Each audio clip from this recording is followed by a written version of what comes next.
Bonjour tout le monde et ravi de vous retrouver après 3 semaines d'absence pour vous faire un point complet des marchés financiers. Avant de commencer, je tenais aussi à vous informer que j'ai une nouvelle fois changé de micro, ce qui devrait vous offrir une meilleure qualité d'écoute. Donc n'hésitez pas à me faire un retour dans les commentaires. Avant de commencer, je vous laisse prendre aussi connaissance de l'avertissement légal sur les risques.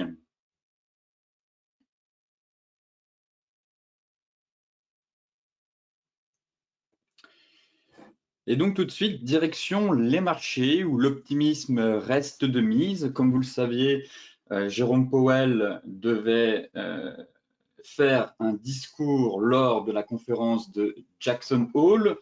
Et effectivement, en fin de semaine, à Wall Street, les indices comme le S&P 500 et le Nasdaq ont enregistré des records de clôture pour la 4e fois la semaine dernière. Les remarques, en effet, du président de la Réserve fédérale, Jérôme Powell, à la conférence de Jackson Hole, ayant calmé les craintes des investisseurs, puisque Jérôme Powell s'est abstenu de donner une image plus claire du calendrier de la Banque centrale concernant la réduction des achats d'actifs ou le relèvement des taux d'intérêt. Les éléments clés de sa politique monétaire visant justement, comme vous le savez, à aider l'économie à se remettre de la récession pandémique. En Europe, ce matin, les bourses européennes, elles, évoluent dans le calme, après avoir aussi profité lors de la dernière séance du message accommodant de Jérôme Powell sur la politique monétaire aux États-Unis. Donc, comme je vous le disais, bien qu'il ait reconnu qu'une réduction des achats d'actifs pourrait être appropriée cette année, Jérôme Powell n'a pas donné de calendrier précis pour la réduction des mesures de relance de la Fed, que ce soit sur le tapering justement ou une hausse de taux lors de son allocution justement au symposium de Jackson Hole. Il a déclaré aussi que la Fed resterait prudente dans toute décision éventuelle sur une hausse de taux alors qu'elle tente justement de ramener l'économie vers le plein emploi, affirmant vouloir aussi éviter d'accorder une attention excessive à une inflation qu'il juge encore transitoire. De ce fait, dans ce contexte-là, les opérateurs ont été rassurés, pas de réduction d'achat d'actifs pour le moment, donc tout va bien dans le meilleur des mondes. Et dans ce contexte, les investisseurs vont donc suivre attentivement la publication des données sur l'emploi aux États-Unis cette semaine, avec d'une part la publication de l'enquête ADP dans le secteur privé ce mercredi et surtout celle du rapport mensuel du département du travail, le fameux NFP.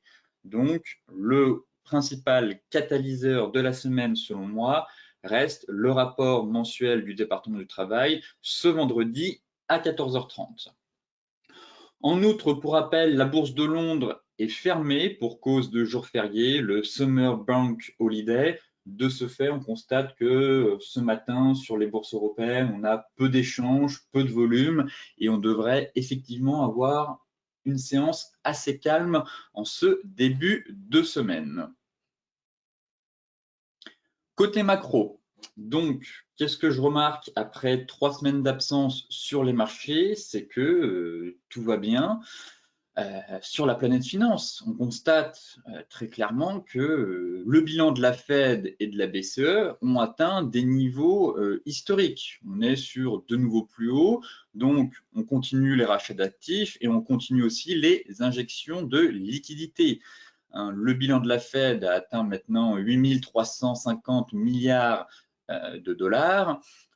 On a plus que doublé depuis la crise du Covid et même sentiment pour la BCE. On était quasiment à 4800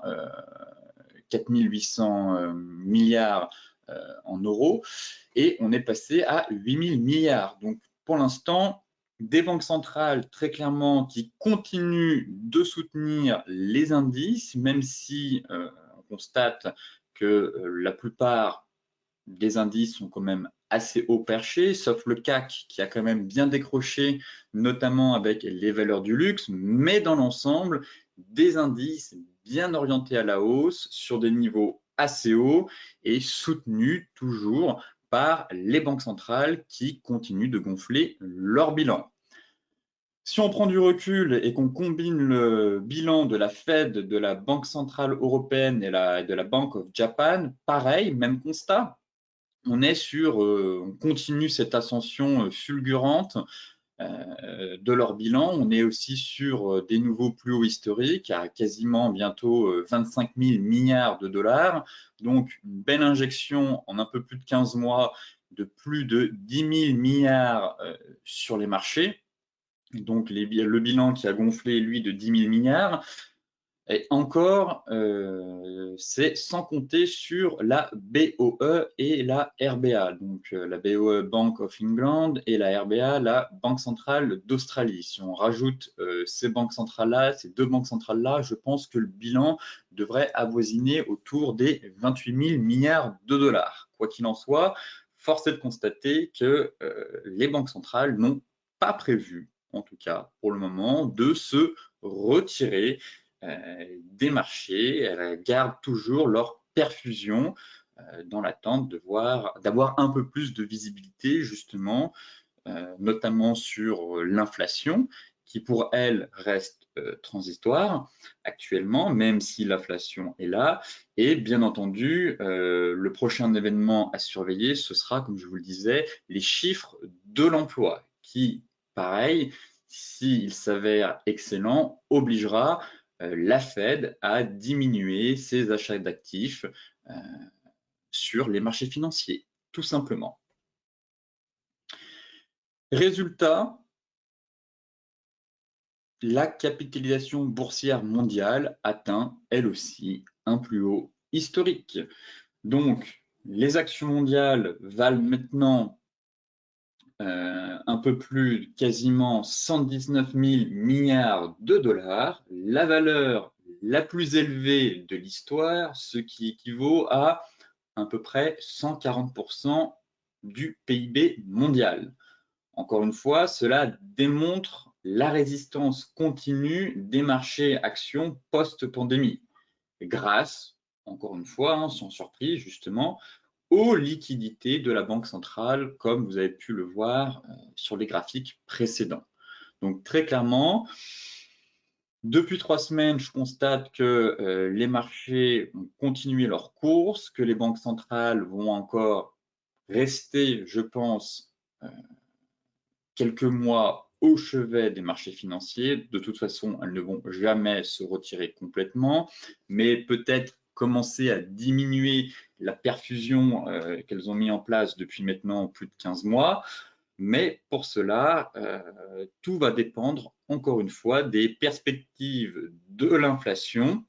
Donc pareil, les prochaines données sur l'inflation seront scrutées par les investisseurs et aussi les données sur l'emploi. Voici, selon moi, les deux éléments qu'il va falloir surveiller à la rentrée pour savoir un peu comment vont se brancher les banques centrales face aux nouvelles données de reprise économique maintenant, une reprise économique assez forte qui est en place depuis maintenant plusieurs mois et donc face à un retour à la normale, il est tout à fait logique que les banques centrales commencent à se retirer doucement. Maintenant, reste à savoir comment les marchés et les opérateurs vont interpréter cette démarche. Pour rappel, en 2018, lorsque la Fed avait voulu augmenter les taux, résultat, on connaît la suite, on avait eu quand même une dégringolade de 15% sur le Nasdaq et sur certains indices américains, mais aussi en Europe.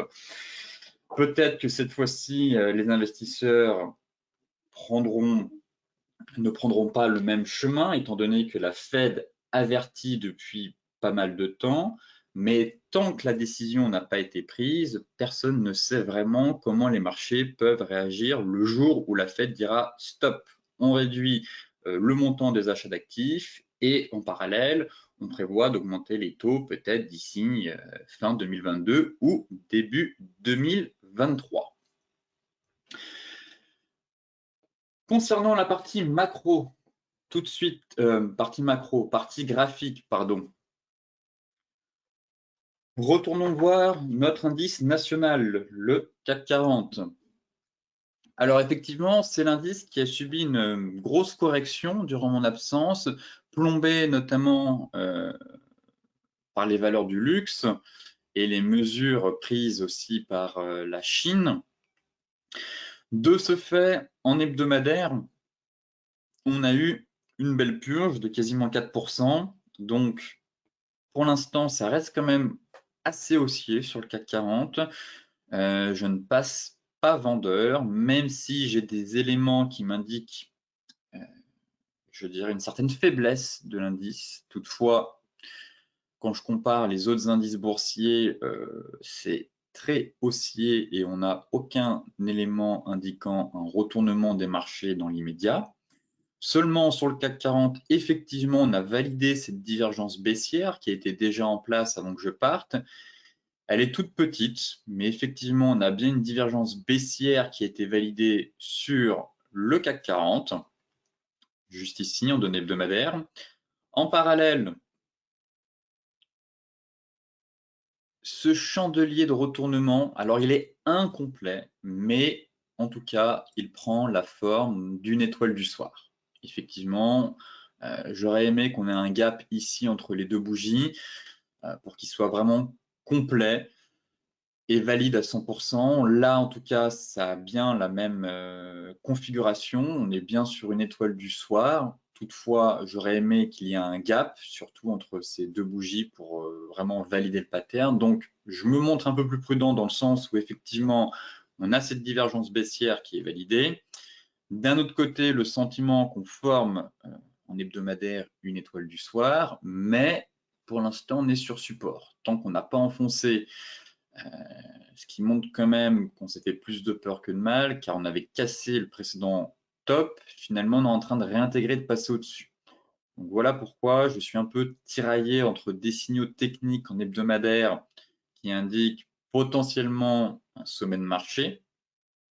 Mais d'un autre côté, si on affine, on peut se dire que le marché s'est fait plus de peur que de mal et que derrière, il est en train de reprendre doucement de la hauteur.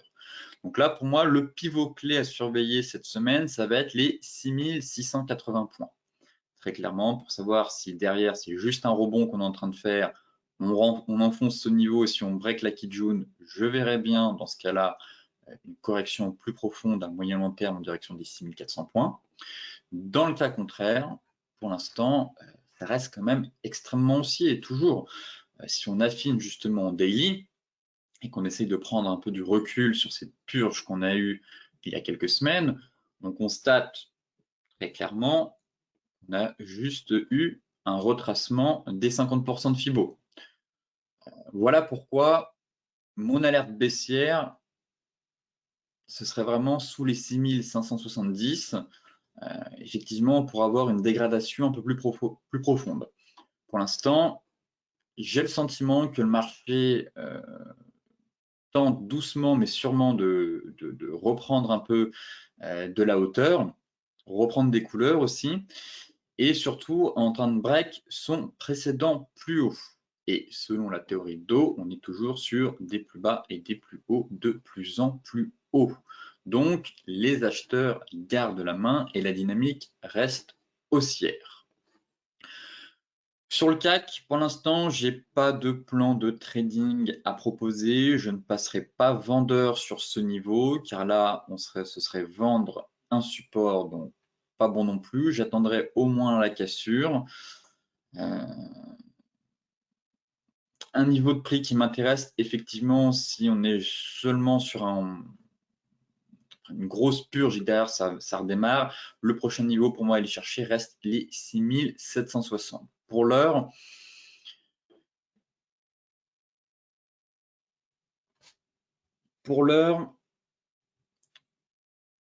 je ne vois pas en tout cas d'éléments m'indiquant une poursuite de la baisse. Donc j'attends d'avoir un historique un peu plus long des prix, de voir comment les marchés vont entamer cette semaine et surtout la rentrée.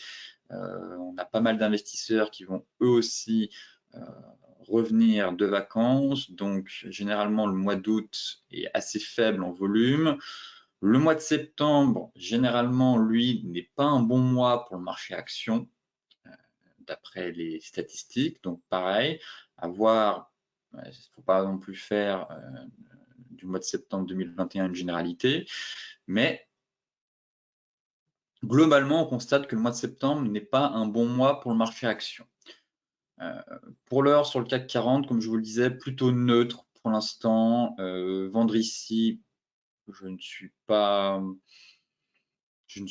comment dire, totalement d'accord avec ce plan. Comme je vous le disais, pour moi, on est en train justement de break le précédent plus haut, donc on tente de repartir en direction du nord. Dans ce cas-là, le premier objectif pour moi, ce serait de venir combler ce gap. En données 1 heure, bon, rien de bien intéressant tout de suite sur le CAC. Je le mets de côté pour l'instant. J'ai plutôt un biais haussier pour tout vous dire quand je vois la tête des autres indices. Donc sur le CAC, je vais encore attendre un peu. Pour moi, balle au centre actuellement, on a corrigé et là effectivement, si je reprends, on a corrigé sur les 50%. Et si on reprend le niveau depuis le point haut, on est peut-être sur, ouais, on est sur le niveau des 38,2. Donc on est sur une belle zone de prix, une résistance. Donc si on break ce niveau, pour ma part, je viserai le comblement du gap vers les 6760 points. Mais pour l'instant, je ne prendrai pas position à l'achat ou à la vente sur le CAC 40. Plutôt une vision à moyen long terme. On peut très bien redescendre à 23,6 et repartir en direction du nord. Mais plutôt dans l'ensemble, un biais haussier sur le CAC pour l'instant. En revanche, le DAX, lui, j'aime beaucoup la configuration. On est sur un beau triangle. Alors, on va cacher l'Ishimoku. En données mensuelles, rien n'a changé. On est toujours, encore une fois, on tricote, on travaille cette borne haute du canal mensuel. Donc là, bien évidemment, c'est la clôture mensuelle dans 2 jours qui va m'intéresser, du moins demain. Pour savoir si on arrive à break ce niveau ou si une nouvelle fois on va être maintenu en échec sous la borne haute de notre canal. Donc très clairement, ça fait déjà quasiment depuis le mois de juin qu'on tricote ce haut de canal, qu'on fait un peu de l'excès, mais pour autant, on n'arrive pas à déclencher une belle impulsion haussière. Donc là, ça va être un niveau à surveiller en clôture mensuelle. Si on bascule en hebdomadaire, on voit bien notre oblique et les prix pareil qui viennent surfer un peu, monter en crabologie sur cette oblique, faire un peu de l'excès histoire de sortir un peu les stops qui sont placés un peu trop près. Mais pour l'instant, en tout cas, on a un marché qui se stabilise depuis plusieurs semaines. On n'a pas eu une grosse correction comme sur le CAC, bien au contraire, on s'est plutôt maintenu durant tout le mois d'août sur le DAX. Ce qui m'intéresse maintenant, ça va être en données daily. Alors effectivement, si on affine en données daily, on se rend compte qu'on est dans un beau canal haussier, voilà, où on a cet oblique, ce haut de canal en parallèle mensuel qui vient un peu bloquer les prix, freiner l'ascension. Mais à court terme, on a un très beau triangle. Et donc là, c'est ce triangle maintenant que je vais surveiller dans les jours à venir pour savoir si les acheteurs ont quelque chose dans le ventre ou pas. Très clairement, si on sort par le haut de ce triangle, je viserai la borne haute de notre canal haussier. Donc objectif pour moi, 16 150 points à peu près. Et inversement, si on échoue une nouvelle fois sur la borne haute de notre canal mensuel et qu'on break par le bas, dans ce cas-là, retour à 15 500 points. Voilà un plan de trading que je vais surveiller en tout cas cette semaine. J'aime beaucoup la configuration. Si on se met en données 4 heures pour affiner, voilà, on constate qu'on a un très beau triangle en données 4 heures, en données daily. Donc, très clairement, pour moi, le plan de trading sera donné à la cassure d'une des 2 bornes. Donc là, on est borne haute du canal, borne haute du triangle. Si on break par le haut avec une belle bougie flux, je vise 16 150 points. À l'inverse, en cas de sortie par le bas, pour moi, ce sera un retour sur les 15 500 points. Voilà le plan de trading concernant le DAX. Le Dow Jones. Le Dow Jones, on a eu notre sortie de range par le haut. Avant de partir, il me semble qu'on tricotait pareil la borne haute avec un objectif à 35 500 points, il me semble. Bon, il a été atteint. En données hebdomadaires, pareil, finalement, il ne s'est pas passé grand-chose sur le Dow Jones. On plafonne. Les acheteurs gardent la main, ça reste haussier. L'indice est bien orienté à la hausse, lui aussi, mais bon, pas de signaux baissiers, en tout cas, en hebdomadaire, même en daily. Si on regarde l'indice en données daily, pour moi, on se situe justement au milieu de nulle part, très clairement. Plutôt chercher des achats si on retourne sur les 35 100 à peu près, ou pourquoi pas, si on part un peu sur un V-bottom et qu'on break les anciens plus hauts, essayer de se positionner. Là, j'ai tenté de tracer un peu une oblique en reliant 3 points de contact. Donc, effectivement, si on vient sur la borne basse, si la MM50 remonte, qu'on vient prendre aussi appui sur l'oblique haute, 35 100 points me semble en tout cas un bon point d'entrée pour essayer de reprendre l'indice, enfin de se positionner à l'achat pour reprendre le train et viser un retour sur les 35 630. Mais pour l'instant, on n'est pas sur un niveau de prix qui m'intéresse. Très clairement, on est au milieu de nulle part, comme je vous le disais, 35 450, très bien. C'est haussier, hein, des plus bas, des plus hauts, de plus en plus haut, mais bon, soit j'attends un break des anciens plus hauts pour me positionner et aller chercher les 36 000 points, peut-être vendredi avec le NFP. Sinon, en cas de repli, c'est vraiment cette zone-là là, qui va m'intéresser cette semaine, les 35 100 points. Je ne suis pas allé voir encore la tête sur les futurs.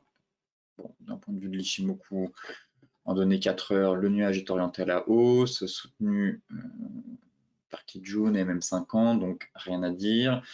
Et si on regarde maintenant les futurs,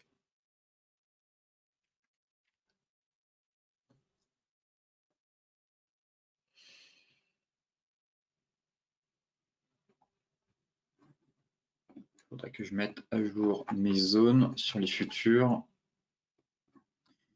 Mais rien n'a changé. Voilà, la première zone elle était là, la deuxième par ici.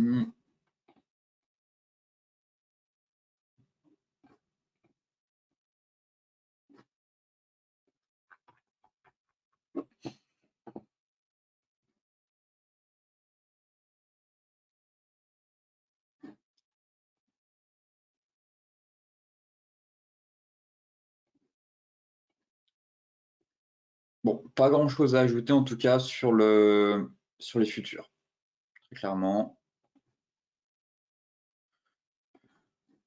Est-ce qu'on peut essayer de mettre un canal haussier? J'en suis pas sûr, hein, il n'est pas super. Mais voilà, la zone qui m'intéresse, si on a vraiment de nouveau un repli, très clairement, voilà, ça n'a pas changé, comme je vous le disais, ça reste la borne basse du canal, couplé à notre ancienne borne haute du range. On aurait le plat Kijun, et là on n'arrive pas à la voir, mais on a la MM50 qui est pas bien loin, juste ici. Donc on aurait une belle zone de prix à mettre à profit pour justement tenter de se repositionner à l'achat. Donc là, j'attends une correction, et si je n'ai pas de correction, je surveille en fait un breakout des anciens plus hauts. Donc en cas de breakout des 35 500, je viserai encore une fois les 36 000 points. Côté Forex maintenant, passons sur l'euro-dollar. Alors l'euro-dollar, dans son range, toujours, pour rappel, mais le range hebdomadaire. On est venu taper les 1,1710. J'aime beaucoup la bougie qu'on a faite en données weekly. Tout simplement car on est dans un range. Donc on est venu faire notre excès. Si on prend la mèche juste ici, vous voyez qu'on est à les plus bas sont à 1,1704. Donc on est venu faire un excès et en fin de semaine, donc déjà en début de semaine dernière, on a ouvert avec un gap baissier, ce qui est plutôt rare sur le Forex. Les gaps, ils interviennent logiquement que le week-end. Donc ouverture avec un gap baissier et on a quasiment, je pense, avalé la bougie précédente, du moins le corps de la bougie précédente. Donc, gros niveau de support à 1,17, 1,17, 1,1710, avalement haussier sur zone en données hebdomadaires et on est sur la borne basse d'un range. Donc, tout porte à croire que nous avons potentiellement un creux de marché sur l'euro-dollar. Donc là, c'était un niveau que je surveillais déjà depuis pas mal de temps, les 1,1710. Ici, on a eu un chandelier de retournement, un avalement haussier. Donc, très clairement, je n'ai pas envie de passer vendeur sur l'euro-dollar. Plutôt acheteur et invalidation de mon plan si on clôture sous les 1,1680. Bon, la règle voudrait que ce soit une clôture sous la mèche basse, effectivement ici, 1,1650. On peut aussi placer un stop sous les 1,1680. Bel avalement haussier sur zone en données hebdomadaires, donc prudence sur les ventes. Derrière, en données daily, ce serait bien qu'on arrive à breaker la moyenne mobile 50. Pour l'instant, on reprend de la hauteur. En tout cas, on a quand même un gros obstacle. On a quand même réussi à franchir notre plaquette June. J'aimerais maintenant qu'on arrive à franchir la MM50, mais je ne passe pas vendeur. En tout cas, sur l'euro-dollar, plutôt essayer de surveiller des replis pour tenter de se positionner à l'achat. Je vais affiner en données 4 heures, voir si j'ai un peu plus d'indications. Mais j'ai le sentiment que le marché tente d'entamer un peu une reprise haussière. Là, j'aimerais qu'on break en fait les 1,18. Là, j'aime bien ce qu'on est en train de faire, en tout cas, cette espèce de sous-coupe. Certains y verront même si on échoue et qu'on passe en dessous potentiellement une tasse avec anse. Mais on est en train d'amorcer une reprise haussière pour moi sur l'euro-dollar. Donc, un niveau à franchir, les 1,18 pour breaker l'ancien top ici, et ensuite ce serait l'oblique vers les 1,1843. Et derrière, je viserai les 1,1950. Mais je ne passe pas vendeur pour autant. Suite à l'avalement haussier sur la borne basse, pour moi, j'estime qu'on a eu un signal technique haussier assez important la semaine dernière. Donc, des acheteurs, du moins la psychologie semble s'inverser et des acheteurs qui tentent en tout cas de reprendre l'ascendant psychologique sur l'euro-dollar. Le GBP USD. Le GBP USD, c'est à peu près la même configuration. On est aussi dans un range. Toujours soutenu, fausse cassure du range ici, comme ce fut le cas la première fois, on est venu taper la MM50. Une nouvelle fois, la MM50 fait obstacle. Derrière, on réintègre ce fameux range et on réintègre aussi notre canal haussier en place depuis maintenant plus d'un an. Donc, on a eu ce qu'on appelle tout simplement un bear trap. Derrière, réintégration du range et du canal haussier. Et en données daily, j'aime beaucoup la suite de chandeliers qu'on a eu, en tout cas sur des niveaux intéressants. Vous voyez ici, on a eu un avalement haussier. Certains verront même une étoile du matin doji. Pourquoi pas, effectivement. Si on n'avait pas eu l'avalement, là, c'était clairement une étoile du soir, une étoile du matin doji. Effectivement, on a ouvert lundi avec un gap baissier, on a avalé. Donc, belle bougie flux qui montre qu'on est dans un bear trap. On réintègre le range, le canal avec une bougie flux haussière impulsive formant un pattern de retournement à la hausse.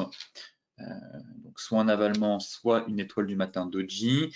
Derrière, on fait le pullback et de nouveau un avalement haussier sur la borne basse. Donc, pareil sur le GBP USD, prudence sur les ventes, j'ai plutôt envie d'être acheteur sur cette paire, très clairement. Plutôt acheteur avec un stop loss. Si vous avez réussi à rentrer ici, bah, votre stop loss est placé en dessous. Là, c'est vrai que ça semble un peu tard pour se positionner, mais j'attendrai encore un repli. Si c'est possible de nouveau avoir un repli sur la borne basse pour essayer d'affiner avec un stop loss juste en dessous pour viser, pareil, une reprise haussière de la livre sterling pour aller chercher 1,3914.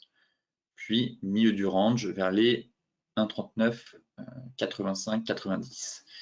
Mais pour l'heure, pareil, j'ai le sentiment que les acheteurs ont montré de la force, très clairement, que ce soit sur l'unité de temps hebdomadaire, avec la réintégration du range et du canal en données hebdomadaires, et ici la belle bougie flux qu'on a eue en début de semaine dernière, avec un chantier de retournement. Donc pour l'heure, vendre ici, ça reste quand même assez risqué. J'attendrai au contraire une cassure des 1,3680. Mais pour le moment, un repli pour se positionner à l'achat me paraît, en tout cas, cela a plus de sens à mon goût.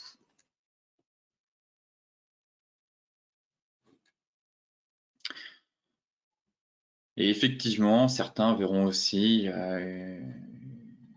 une tasse avec anse, juste ici. Donc là, pour moi, on a un gros niveau, enfin un gros niveau. On a un niveau intéressant en données 4 heures. Ça forme la tasse avec anse. Et effectivement, si on break et qu'on reporte l'objectif théorique, on obtient les 1,3914. Donc à surveiller le GBP/USD, mais comme sur l'euro-dollar, j'ai un biais plutôt haussier sur cette paire. AUD/USD, eh bien finalement, le TP3 a été atteint.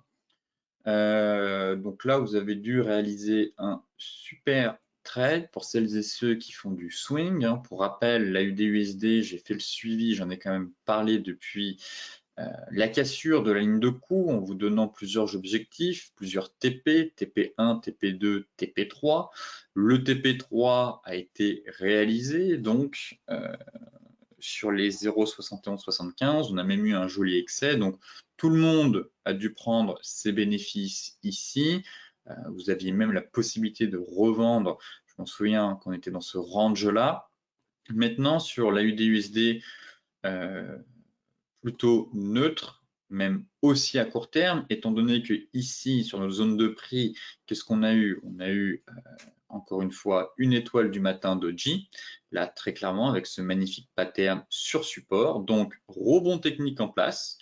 Pour ma part, j'attends une nouvelle fois l'AUD/USD ici pour revendre une dernière fois dans cette zone. Voilà, pour moi, on a une belle zone de prix juste ici. Voilà. De ce fait, on est sur un rebond, on va laisser le rebond se poursuivre, on attend notre zone et sur changer de retournement, de nouveau, le doigt sur la gâchette pour revendre et taper vers le bas. Et à l'inverse, si on break cette zone, attention, ça veut dire qu'on a potentiellement une dynamique haussière qui pourrait se mettre en place, une reprise haussière. Et dans ce cas-là, bon, j'invaliderai ce plan, de toute façon je vais faire le suivi et on pourrait de nouveau reconquérir les prochains objectifs. Mais pour l'heure, la dynamique plus haut, plus bas, de plus en plus bas, ça reste baissier. Donc ici, ça va être ma zone de résistance couplée avec ma MM50 où je vais m'intéresser pour vendre encore une fois l'AUD/USD pour tenter de nouveau un mouvement correctif sur le niveau de support. Et pour l'heure, on est au milieu de nulle part, au milieu du désert, donc on attendra patiemment que les prix continuent de grimper jusqu'au 0,7360 et 0,7390. En données 4 heures, quand même, pas grand-chose. On est dans le rebond. Pour moi, on est dans le rebond, mais j'aimerais bien, comme je vous le disais, une nouvelle impulsion pour aller chercher cette fameuse zone et revendre sur ce niveau si j'ai un chandelier de retournement.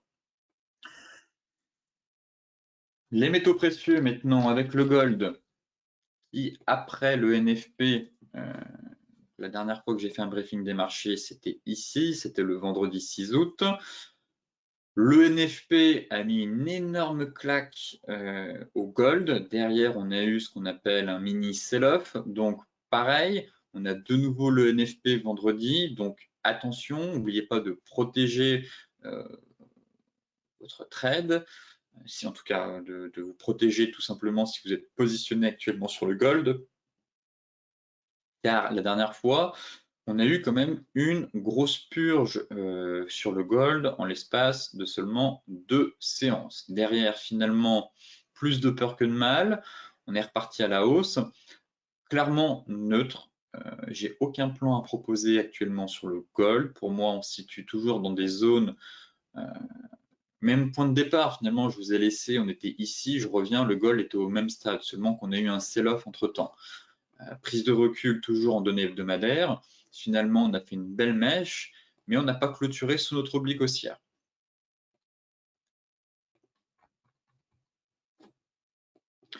Voilà, donc toujours nos points de contact, léger sell-off, derrière on clôture vert, donc c'est que de la mèche. Donc toujours des prix qui restent portés par une dynamique haussière et par leur oblique.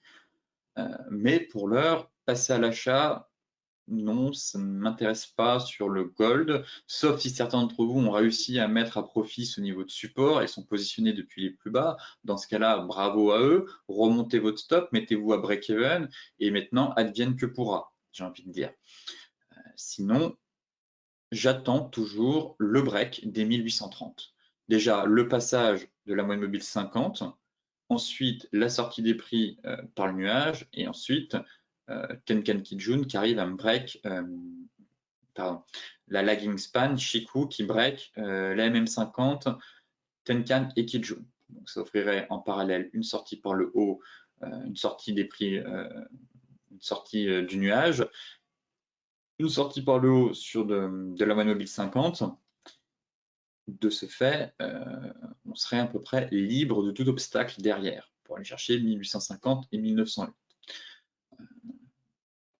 Mais sinon, pour l'heure, je suis neutre sur le gold. J'aime bien la reprise un peu en V-bottom qu'on essaye de faire, mais le gros niveau, ça reste 1830. Là, pour moi, c'est ce niveau-là maintenant que je surveille. Payer là pour se taper la résistance ici, bon, on peut très bien redescendre à 1790, donc ce n'est pas très judicieux. En revanche, pourquoi pas essayer d'avoir un repli sur les 1790, encore une fois.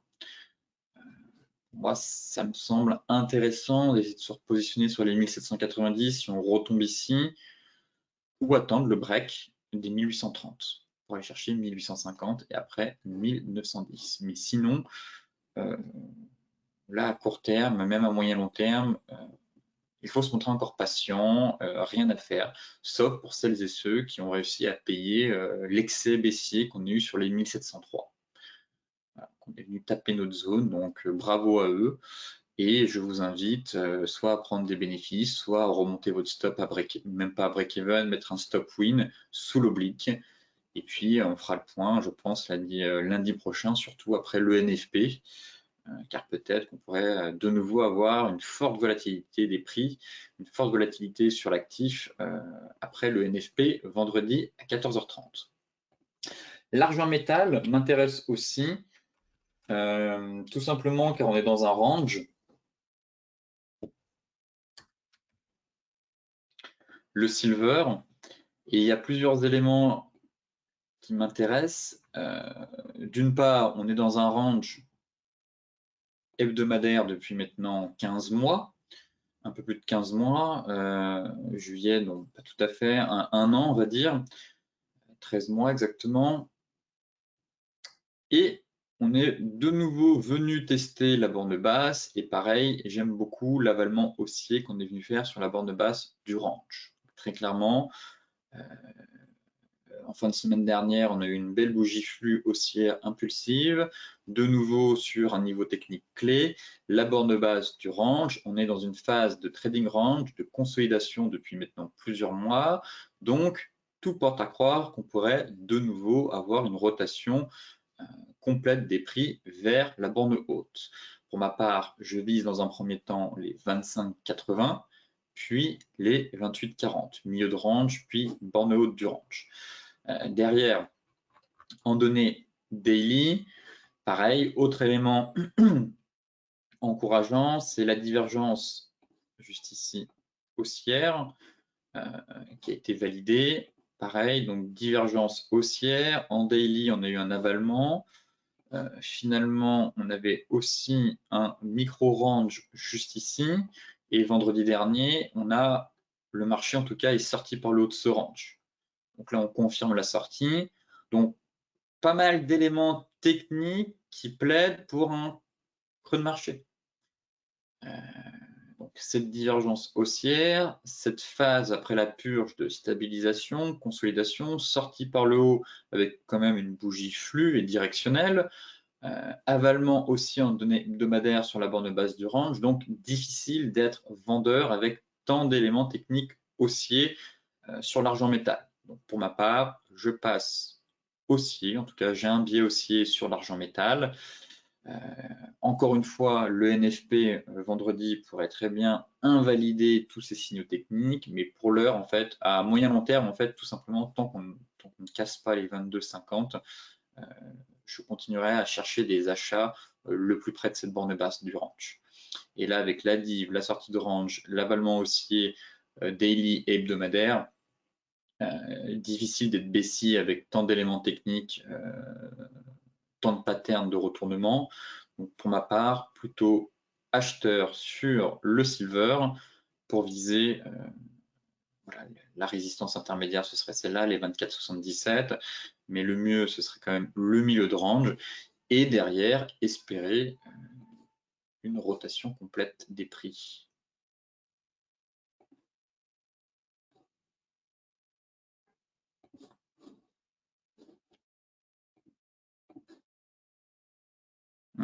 Là, en plus, on peut cadrer en coupant un peu les mèches, mais on pouvait cadrer cette baisse, cette première rotation des prix vers la borne basse dans un canal baissier. Effectivement, si on break par le haut, ça montrerait quand même pas mal de force. Effectivement, si on échoue ici, bon, qu'on repart en direction du sud, effectivement, on pourrait faire une nouvelle vague vers le bas.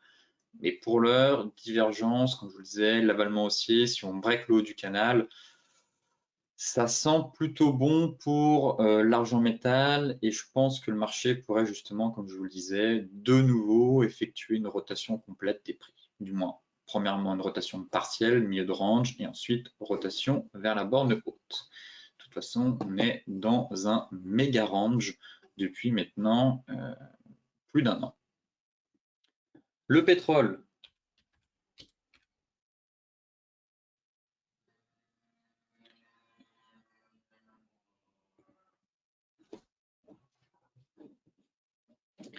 Alors le pétrole, surtout le Brent, c'est assez propre techniquement. On a un joli canal haussier. On est venu taper, on est venu prendre appui tout simplement sur la borne basse de notre canal haussier de long terme. On avait notre divergence pour rappel qui a été validée. Cette belle divergence-là, donc validée. On est venu prendre appui sur un gros niveau de support. Effectivement, on a une bougie monstrueuse les semaines dernières. On est quand même sur un beau Marobotsu. Toutefois, je ne m'emballe pas non plus sur le pétrole. On reste quand même sur des niveaux assez hauts. Néanmoins, je vais surveiller ce canal.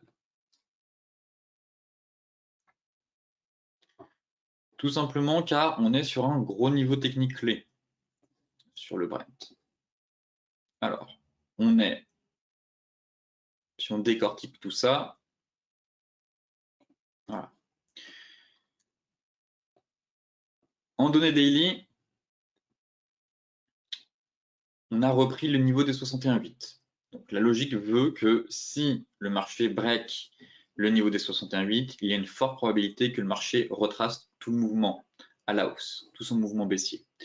Là, on est en plus sur un V-bottom, La ligne de coup se situe en plus à peu près ici, sur le niveau des 61,8. Donc effectivement, si on break par le haut, on break les 61,8 et on confirme le V-bottom pour reconquérir les différents niveaux de résistance. En parallèle, on a quand même une superbe zone 4 heures daily, pardon, juste ici, une zone de polarité. Vous voyez, on break, on la teste, on break dans l'autre sens, on la teste, on break, pullback, on enfonce et on bute dessus. Moyenne mobile 50 qui est pile poil sur ce niveau. Donc là, c'est le pivoté de la semaine, très clairement.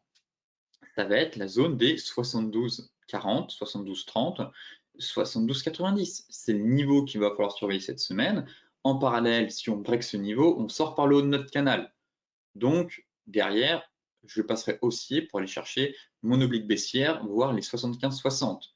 Et puis, pourquoi pas en TP2, enfin TP final, les 77,80. En revanche, si on est maintenu en échec ici, pour l'instant, on se fait juste un... C'est pas vraiment un harami parce qu'on a quand même des mèches qui sortent du corps, mais on a fait un gap baissier. Effectivement, ça a la forme d'un harami, mais on a trop de mèches. On bute ici, en tout cas. Si j'ai un beau signal de retournement, une bougie flux, eh bien, je passerai vendeur avec TP1, TP2 et un stop loss juste ici.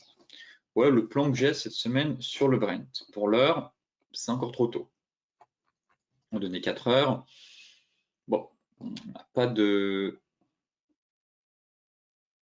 Ouais, si on a cette divergence potentiellement. Ouais, elle est vraiment toute petite, elle est vraiment très très légère. Effectivement, on a une petite divergence ici.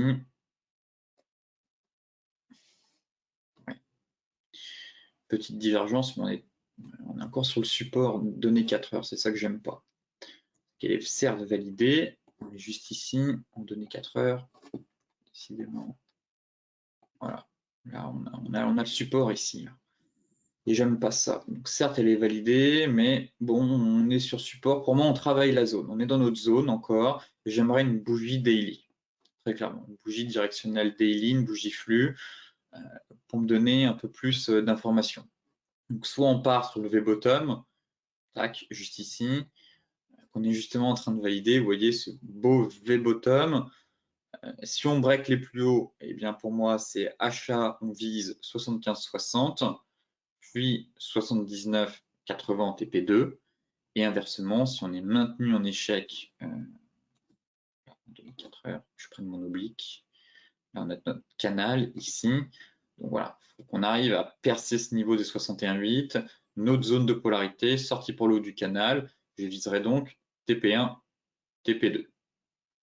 Et inversement, si on a une bougie flux entre aujourd'hui et demain, je passerai vendeur, stop loss sous les plus hauts, TP1,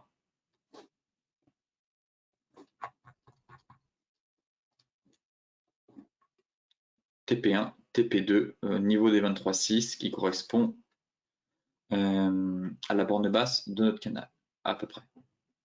Voilà le plan sur le Brent. Et c'est exactement le même sur le light.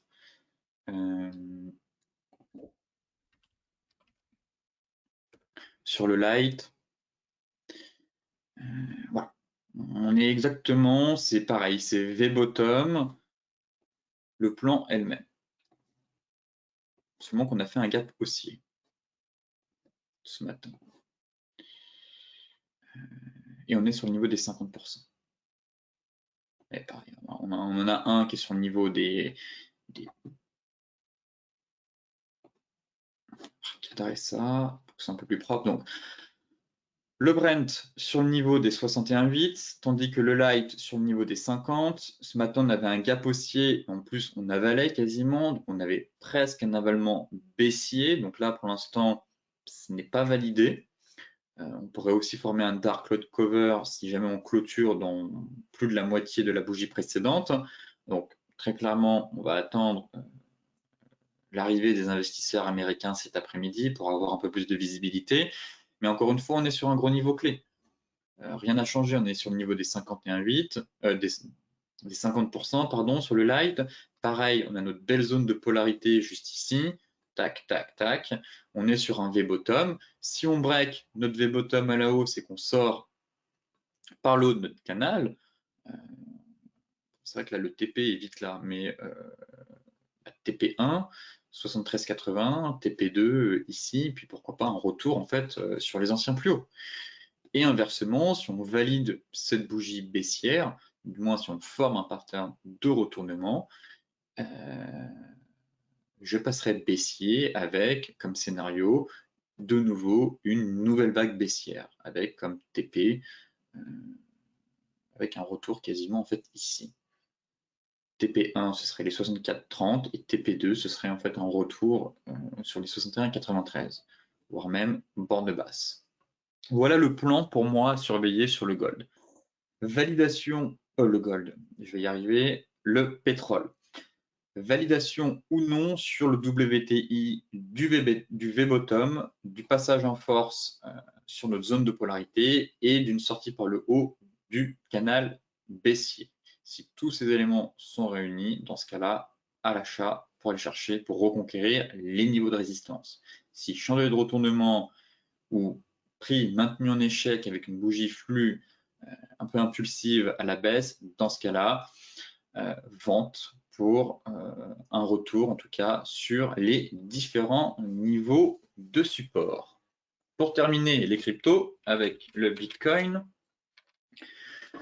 le BTC qui finalement a quasiment atteint son objectif. Donc pour ma part, rien n'a changé sur les cryptos. Je suis toujours dans mon scénario de reprise en U que j'évoque maintenant depuis plusieurs semaines, depuis le mois de juin même. Actuellement, c'est le cas. On est en train de faire cette fameuse reprise en U. On a quasiment atteint notre objectif théorique suite à la cassure, vous voyez ici, de l'oblique et du sortie de range des 51 000 $. C'est le prochain pivot. Pour l'instant, plutôt neutre. Celles et ceux qui sont positionnés ici sur la borne basse du range, eh bien, j'espère que vous avez pensé à prendre vos bénéfices depuis le temps, du moins remontez vos stops. Tout dépend ensuite si vous êtes des traders ou des investisseurs en dollars, en méthode DCA, par exemple, Dollar Cost Averaging. Dans ce cas-là, la stratégie n'est pas la même, mais les traders, logiquement, ont remonté leur stop, pris des bénéfices, ont gardé un petit reliquat dans l'espoir qu'on aille chercher un peu plus haut. Et les investisseurs, généralement, sont toujours positionnés à l'achat sur le BTC et n'ont pas forcément pris leurs bénéfices, ou seulement qu'une petite partie. À court terme, ça consolide sur le BTC. Voilà, il va falloir passer la zone des 51K. Le niveau, c'est 49. C'est la zone qui est ici. Une très grosse zone. Maintenant, j'attends la suite. Ça reste aussi des plus bas, des plus hauts, de plus en plus haut. Le marché est monté peut-être un peu haut, un peu vite, a besoin de reprendre son souffle. On pourrait très bien consolider dans un range plus gros, à savoir 49 800, 44 000, sans pour autant remettre en question la reprise haussière. Vous voyez ?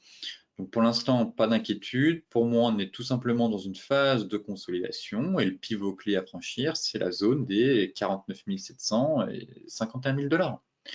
Effectivement, en cas de break, je viserai 53 000, puis 58 000 et pourquoi pas un retour sur les plus hauts. Mais en tout cas, on s'inscrit dans une reprise haussière qui s'inscrit, elle, dans une reprise de moyen long terme en U. Donc pour l'instant, pas d'alerte baissière. Les acheteurs, ils gardent la main. En données 4 heures, c'est très propre, ça reste haussier. Maintenant, reste à savoir si on va partir dans un range ou pas.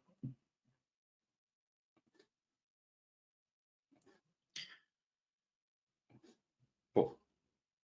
Un triangle, certains y verront peut-être un triangle, je ne trouve pas terrible ce triangle. On consolide, on se stabilise tout simplement. J'évoquais avec vous le range 44 000, 50 000. Effectivement, c'est une petite dégringolade ici. Ce serait pas à exclure, mais ce serait pas dramatique non plus. Ce serait vraiment une clôture sous les 44 000, où effectivement, là, on aurait un creux plus bas que le précédent, donc potentiellement une inversion de la tendance. Du moins, ça fragiliserait en tout cas la reprise haussière qu'on essaye de mettre en place depuis maintenant plusieurs semaines.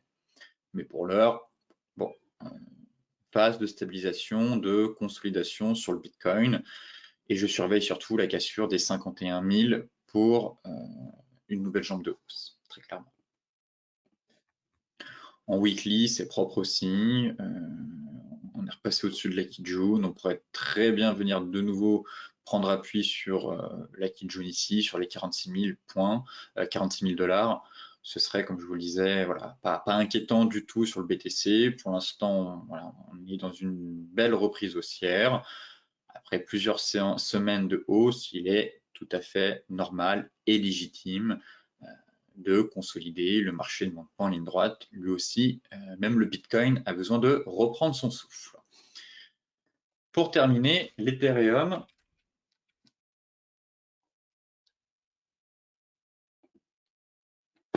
Et même constat, hein, l'Ethereum, il a atteint tous ses objectifs. On avait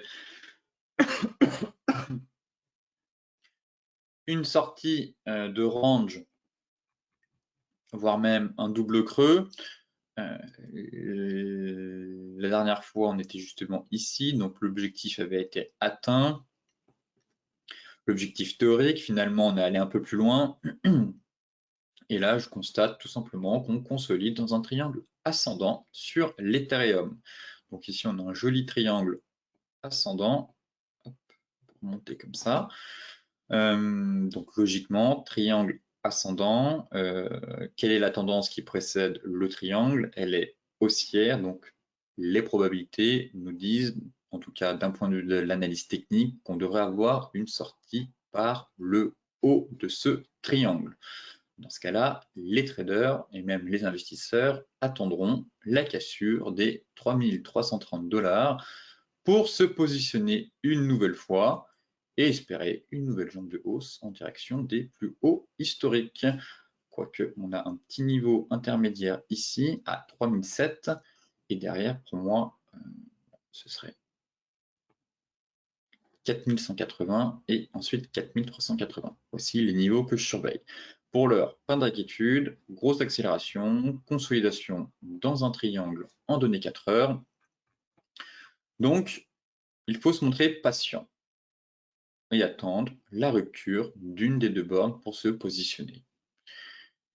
Mais si on break les 3330, eh bien, voilà, accélération, consolidation, on reprend le souffle, on reprend son souffle, et derrière, si on break, je viserai 3700 $, puis 4180, et enfin, ça validerait derrière la reprise en U.